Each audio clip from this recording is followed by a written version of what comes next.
Donald Trump with Felix Sater far-right in 2007. Credit Mark von Holden wire image. Ever since he glided down the escalator at Trump Tower 2 years ago to announce his presidential campaign, Donald Trump has said it again and again. "I have nothing to do with Russia, folks," he proclaimed at a campaign rally last fall. A few months ago, in an interview with NBC's Lester Holt, he said, "I have nothing to do with Russia. I have no investments in Russia, none whatsoever. I don't have property in Russia." And, just in case anyone missed the point, last January he tweeted in all caps, "Nothing to do with Russia, no deals, no loans, no nothing." Well, not exactly. For 3 decades, Trump, key members of his family and several first-rank aides to the Trump Organization sought repeatedly to strike deals with top Russian banks and billionaires to build Trump-branded properties in Russia, and Trump's real estate properties have engaged non-stop with Russian oligarchs who've bought lavish houses and apartments in New York, Florida and elsewhere. And now we know, thanks to bombshell revelations by the New York Times and the Washington Post this week, that the most recent effort by Trump came last year, at the height of his campaign for president.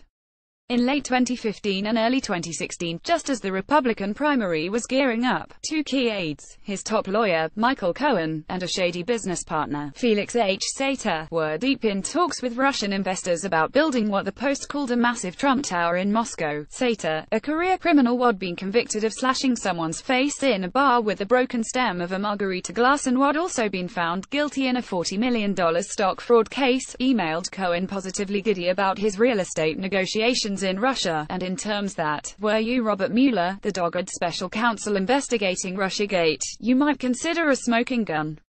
Our boy can become president of the USA and we can engineer it, emailed Sater. I will get all of Putin's team to buy in on this, I will manage this process. If we're counting smoking guns, this one should be number 2. Number 1, of course, was the revelation last month that in June 2016 3 Trump intimates, Donald Trump Jr., Jared Kushner and then campaign manager Paul Manafort, had met in Trump Tower with a Russian delegation promising to deliver dirt on Hillary Clinton that came straight from Russian intelligence and the Russian state prosecutor. "I love it," responded Trump Jr. Both are being folded into Mueller's high-powered inquiry, along with parallel investigations by Senate and House Intelligence Committees, which are looking to determine not whether Russian spies meddled in the 2016 election, that's taken for granted now, and was conclusively verified by the U.S. intelligence community in a January report, but whether Trump and his allies cooperated or colluded with Russian efforts to throw the election to him.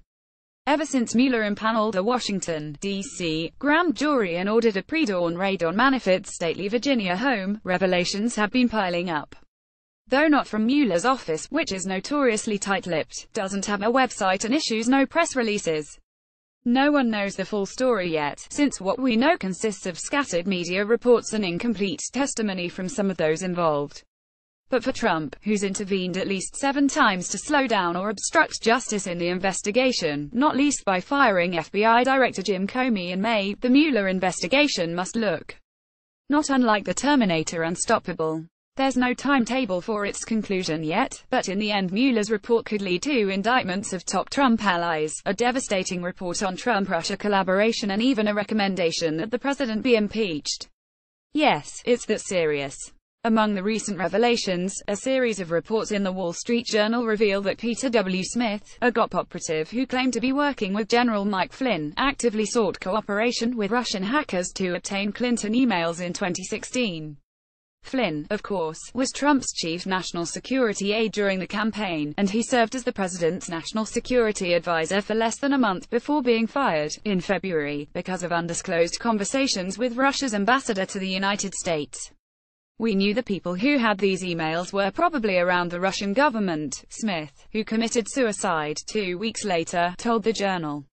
Mueller, says the paper, is investigating the report. The Washington Post revealed that George Papadopoulos, an eager young Trump aide, repeatedly offered to set up meetings between Russian officials, including President Vladimir Putin, and Trump campaign officials in 2016. One email, to 7 Trump aides, was titled Meeting with Russian Leadership, including Putin. Apparently, Papadopoulos' work got no takers from the campaign, although investigators working with the congressional committees are looking into it. Putin wants to host the Trump team when the time is right, wrote Papadopoulos. CNN reported that top Trump official Rick Dearborn, who now serves as deputy chief of staff in the White House, sought to arrange a meeting between Putin and Trump campaign officials in June 2016, around the time Trump Jr., Kushner and Manafort were meeting with Russians in New York. Dearborn and an unnamed Republican in West Virginia sought to bring Trump and Putin together over their shared Christian values, CNN reported. Many American conservatives, who support Trump's overtures toward Moscow since taking office, believe Putin's reputed strong Russian Orthodox Christian ties make him a likely partner against external enemies, including Al-Qaeda and the Islamic State. While any one of these leads, plus, no doubt, many more that have yet to surface from inside the Mueller investigation, could prove not to be incriminating, taken together they make a convincing case that Team Trump knowingly had multiple contacts with Russia in 2016, even as the Obama administration began to uncover evidence that Russia's GRU spy service was involved in the hack attack against the Democratic National Committee and the email account of Clinton campaign manager John Podesta.